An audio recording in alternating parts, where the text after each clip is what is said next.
اور قرآن کا آپ دور فرماتے تھے جبریل کے ساتھ۔ رمضان میں جبریل آتے تھے، اب ایک قرآن غالباً جبریل سناتے ہوں گے، ایک قرآن اللہ کے نبی سناتے ہوں گے۔ جس سال آپ دنیا سے تشریف لے گئے اس رمضان میں آپ نے 2 قرآن سنائے، 2 دفعہ قرآن کا دور کیا۔ اور پھر لیلۃ القدر کے تلاش میں آپ نے ایک دفعہ پورا مہینہ اعتکاف کیا، پورا مہینہ۔ پھر اس کے بعد فرمایا کہ اس کو آخری 5 راتوں میں تلاش کرو، 21، 25، 21، 23، 25، 27، 29، اس میں اس کو تلاش کرو۔ اور آخری اشرا پہ اعتکاف بیٹھتے تھے، آپ کی مستقل سنت۔ ایک دفعہ آپ کا اعتکاف، آپ نے اعتکاف کسی وجہ سے نہیں کیا، وہ ایسا ہوا کہ حضرت عائشہ آپ کے اعتکاف میں بستر لے کر آ گئیں۔ ان کو دیکھ کر حضرت زینب بھی بستر لے کر آ گئیں، تو آپ نے دیکھا یہ سوکنیں تو آپس میں ہی لڑیں گی مسجد میں، تو آپ نے اعتکاف اٹھا دیا اور ختم کر دیا۔ اور پھر شوال میں آپ نے 10 دن اعتکاف کے گزارے۔ ایک دن کا اعتکاف 3 خندق جہنم سے دوری ہوتی، اور ایک خندق کا فاصلہ زمین آسمان کی مسافت کے برابر ہوتا ہے۔ تو اعتکاف آپ کی مستقل سنت تھی، اور اس میں آپ کی سخاوت بڑھ جاتی تھی۔ رمضان کا مہینہ سخاوت کا بھی ہے۔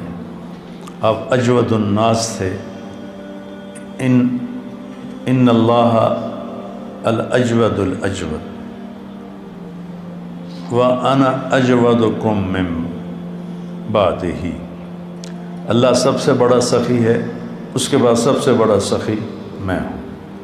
تو اس میں کھانا کھلانا ماشاءاللہ، جب صحت اچھی تھی تو بہت رمضان اللہ کے فضل سے گزرے حرمین میں، تو وہ عربوں کی فطرت میں سخاوت، اجمیوں کی فطرت میں کنجوسی ہے۔ ہمیں سخاوت سیکھنی پڑتی ہے، عرب میں سخاوت فطری ہوتی ہے۔ حاتم طائی سے کسی نے پوچھا اپنے سے بڑا سخی دیکھا؟ کہنے لگے ہاں، سخی جنت کے قریب ہے، سخی لوگوں کے قریب ہے، اور جہنم سے دور ہے، اور بخیل اللہ سے دور ہے، لوگوں سے دور ہے، جنت سے دور ہے، اور جہنم کے قریب ہے۔ تو اس میں صرف زکوٰۃ نہیں، زکوٰۃ کے اوپر بھی خرچ کرنا چاہیے۔ آپ بھی ایک دوسرے پہ چھوٹی موٹی، کسی کو کھجور کھلا دو، کسی کو کوئی شربت پلا دو، کسی کو کچھ کھلا دو، تاکہ آپ سخیوں میں آ جائیں۔ تو آپ کی رمضان میں ایک آپ کا روزہ، ایک آپ کی تلاوت مستقل، اور ایک آپ اعتکاف بیٹھتے تھے مستقل۔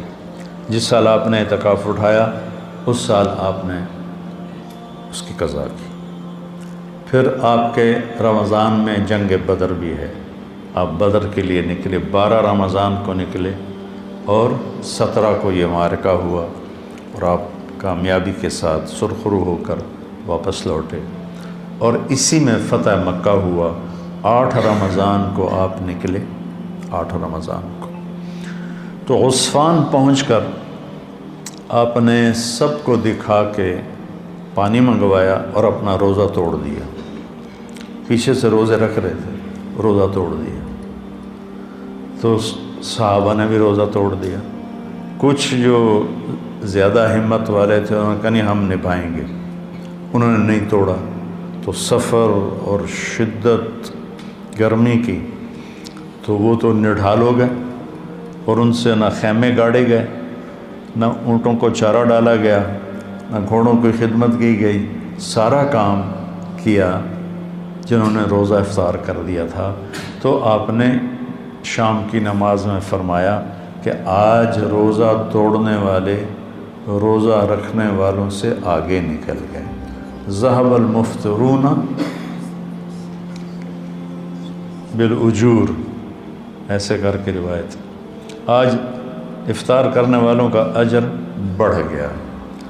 تو فتح مکہ، غزوہ بدر یہ رمضان میں آپ کے زندگی میں ہوا، اور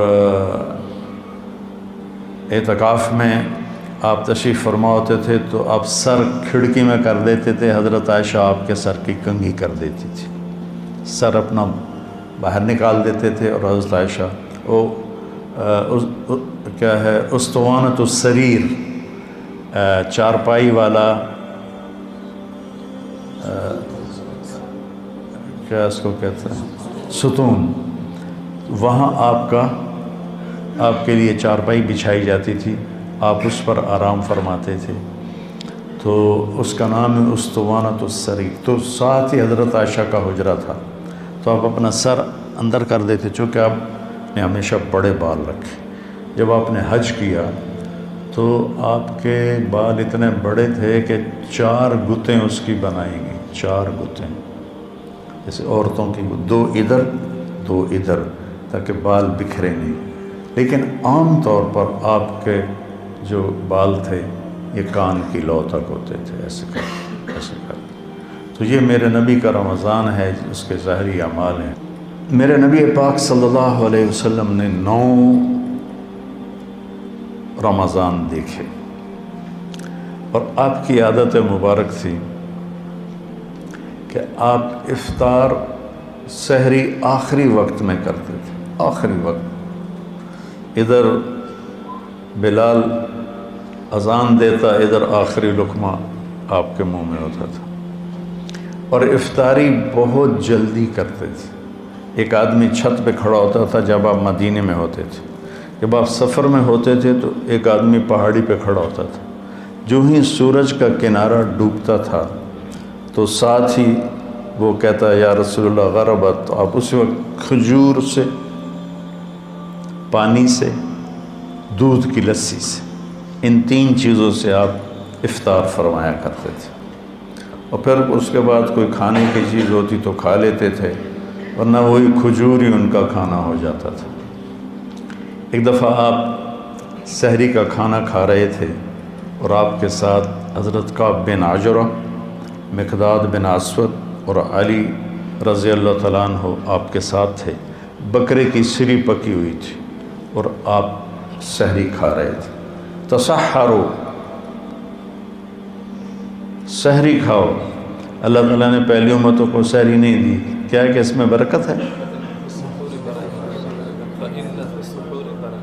فَإِنَّ فِي السُّحُورِ بَرَكَةٌ، آپ نے سحری کو بابرکت قرار دیا، اور پہلی امتوں کو سحری نصیب نہیں تھی، ہمیں سحری کا اللہ تعالیٰ نے حکم دیا۔ تو حضرت بلال آئے اور آ کر کہنے لگے یا رسول اللہ لقد اصبحت، صبح ہو گئی ہے، آپ کھانا پینا چھوڑ دیں۔ جب کبھی بجلی نہیں ہوتی تھی گاؤں میں 70 کی دہائی میں، تو میں جب گھر آتا تھا تو گھر کی چھت، ہمارے گھر کی چھت بڑی، اور چھت پر چاروں طرف اندھیرا ہوتا تھا، میں صبح و صادق کی لکیر کو نکلتے دیکھتا تھا۔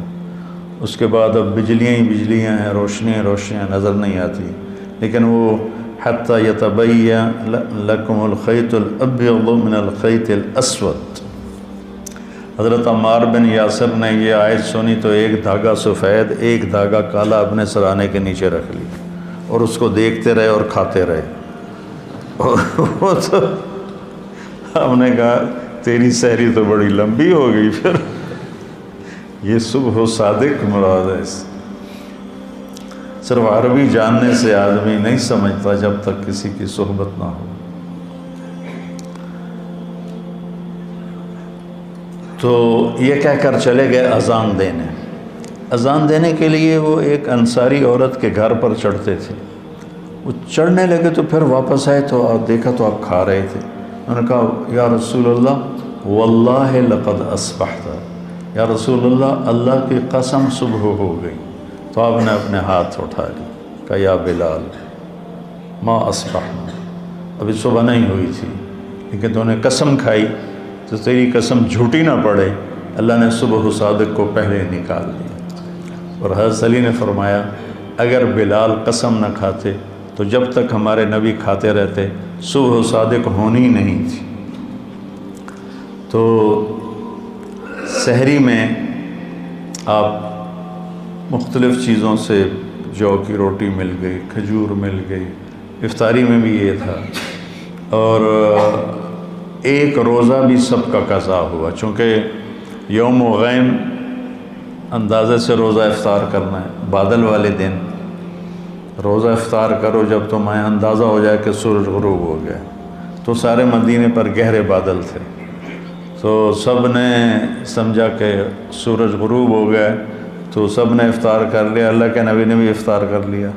تھوڑی دیر کے بعد بادل چھڑے تو سورج سامنے کھڑا ہوا تھا، پھر اس روزے کو پورے اہل مدینہ نے عید کے بعد اس کی قضا کی۔ اور رمضان میں آپ کی جو بڑی عبادت تھی وہ قرآن تھا۔ 3 دن 9 سال میں 9 رمضان میں صرف 3 دن آپ نے تراویح کی نماز پڑھی۔ کتنی رکعت پڑھی کوئی صحیح حدیث کوئی نہیں ہے، ٹھیک ہے،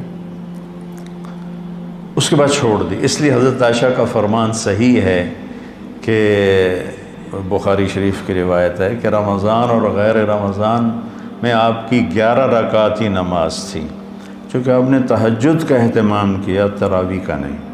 اور چوتھے دن آپ نہیں آئے اور وجہ بتائی کہ میں اس لیے نہیں آیا، مجھے ڈر لگا کہ تمہارے اوپر یہ فرض نہ ہو جائے، وہ فرض ہو جاتی تو پھر لوگ 4 رکعت نہیں پڑھتے تو تراویح چھوڑ دیتے تو کتنا بڑا گناہ ہوتا۔ تو اس میں پھر آپ کے زمانے میں کوئی تعداد نہیں تھی، اور حفاظ الگ الگ کھڑے ہوتے تھے، اور اس جیسے یہاں ہو رہا ہے اہتمام، جیسے اب آپ الگ الگ سنا رہے ہیں، وہاں الگ الگ مسجدوں میں سناتے تھے۔ پھر ابوبکر صدیق رضی اللہ عنہ کا زمانہ آیا تو اس میں بھی اسی طرح چلتا رہا معاملہ بغیر تعداد کے تعین کے۔ عمر رضی اللہ عنہ کا اوائل جو تھا، شروع کا خلافت کا زمانہ، اس میں اسی طرح چلتا رہا۔ ایک دن آپ مسجد میں داخل ہوئے تو آپ نے دیکھا الگ الگ نماز پڑھ رہے تھے لوگ، تو آپ نے کہا کہ میں ان کو ایک امام پہ کیوں نہ جمع کر دوں، تو ابی بن کعب پر آپ نے سب کو جمع کیا اور 20 تراویح فرمایا، صحیح روایت۔ اور یہ بھی صحیح روایت ہے کہ آپ نے ابن الصائب، پہلے ان کا نام کیا یاد نہیں، ان کو 8 تراویح پڑھانے کا حکم دیا۔ تو اب اگر کوئی 8 پڑھتا ہے گنجائش ہے، لڑائی نہیں کرنی، 8 کا تو ثبوت ہی کوئی نہیں۔ اگر کوئی 20 پڑھتا ہے تو صحیح حدیث ہے، اسے لڑنا نہیں چاہیے کہ تو بدعت ہے، بدعت۔ ایک تو ہمارے یہاں بھائیوں کو یہ بڑی جلدی پتہ چل جاتا ہے بدعت ہے، بدعت۔ تو 20 کی روایت بھی حضرت عمر سے ہے اور 8 کی روایت بھی حضرت عمر سے ہے۔ امت کا بڑا طبقہ 20 پر جمع ہوا، اور تواتر سے ایک عمل سینکڑوں سال سے لاکھوں کروڑوں امت کے افراد 20 پر پوری دنیا میں پڑھیں، اور چند لاکھ یا چند کروڑ 8 پڑھیں، اور وہ پھر اپنی رائے اس طرح مسلط کریں کہ 20 تراویح تو ہے ہی نہیں۔